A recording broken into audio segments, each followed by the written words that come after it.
Good morning students. हम Durkheim के श्रम विभाजन का सिद्धांत पढ़ रहे थे और कल हमने ये जाना था कि दुर्खिम ने कहा कि श्रम विभाजन का प्रकार नवीन समूहों का निर्माण करना है, उनकी एकता बनाए रखना है, सभ्यता का विकास नहीं है।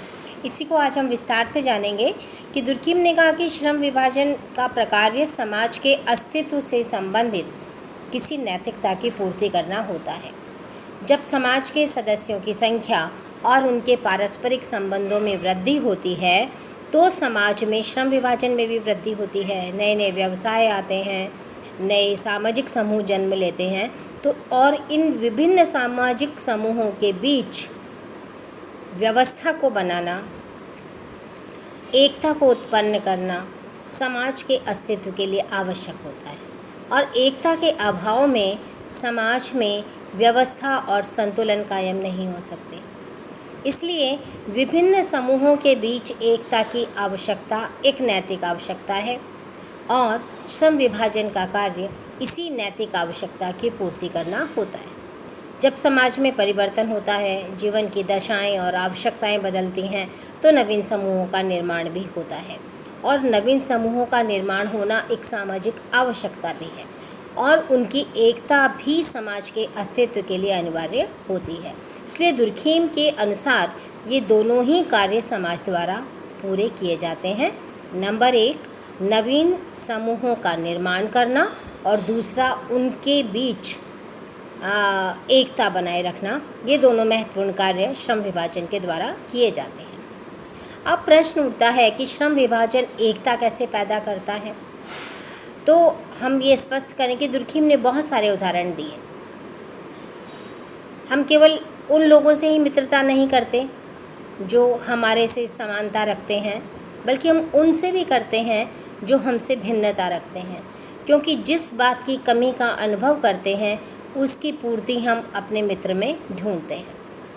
तो दुर्खिम ने कहा कि हमारे अंदर चाहे जितने भी गुण हों, फिर भी कोई ना कोई अभाव हमारे अंदर रहता है और हम में से हम अपना बेस्ट, अपना सर्वोत्तम भी अपनी कमी को महसूस करते हैं। हमारा जो अभाव है उसे हम जानते हैं, उसे हम महसूस करते हैं। यही कारण है कि हम अपने मित्रों में उन गुणों को खोज करते हैं जो हम में नहीं होते।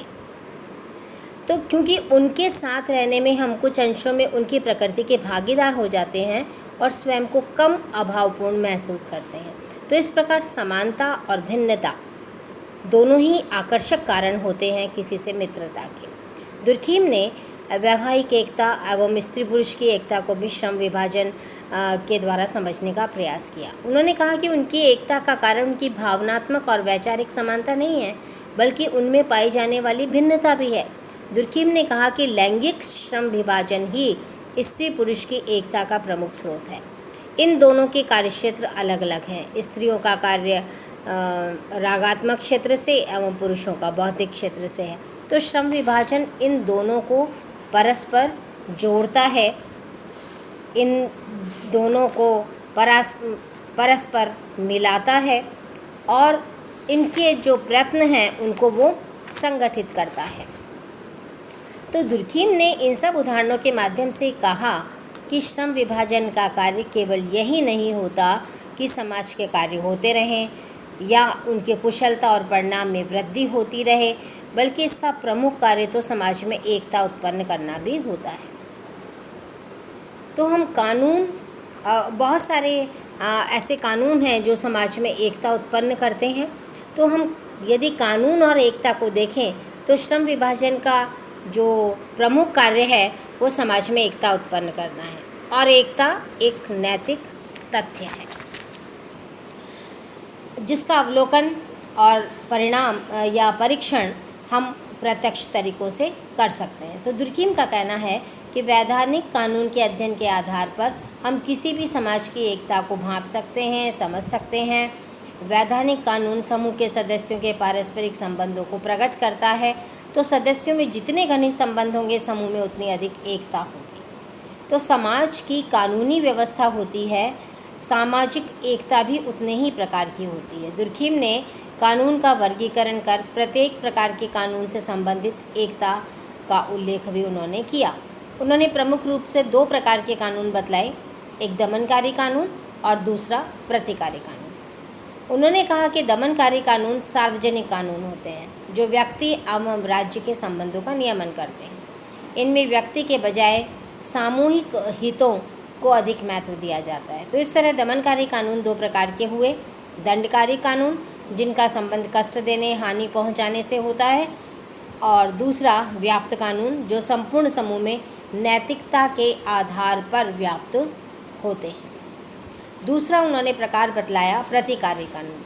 इन कानूनों का उद्देश्य व्यक्तियों के पारस्परिक संबंधों में उत्पन्न असंतुलन की स्थिति को सामान्य करना होता है। तो और इसके अंतर्गत हम दीवानी कानून, व्यावसायिक कानून, संवैधानिक कानून, प्रशासनिक कानून आदि को लेते हैं। तो इस तरह दोनों प्रकार के कानून 2 प्रकार की सामाजिक एकता, विभिन्न प्रकार के जीवन शैली के परिणाम होते हैं। तो इस तरह दमनकारी कानून व्यक्तियों में व्याप्त समानता का प्रतीक होता है।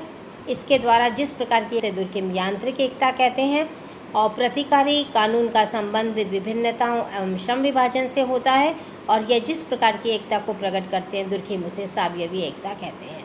तो इस तरह दुर्गम ने 2 प्रकार की एकता बतलाई, एक सावयवी एकता और जो प्रतिकारी कानून होता है और दमनकारी कानून होता है। इन दोनों से अलग अलग प्रकार की समानता हमें देखने को मिलती है।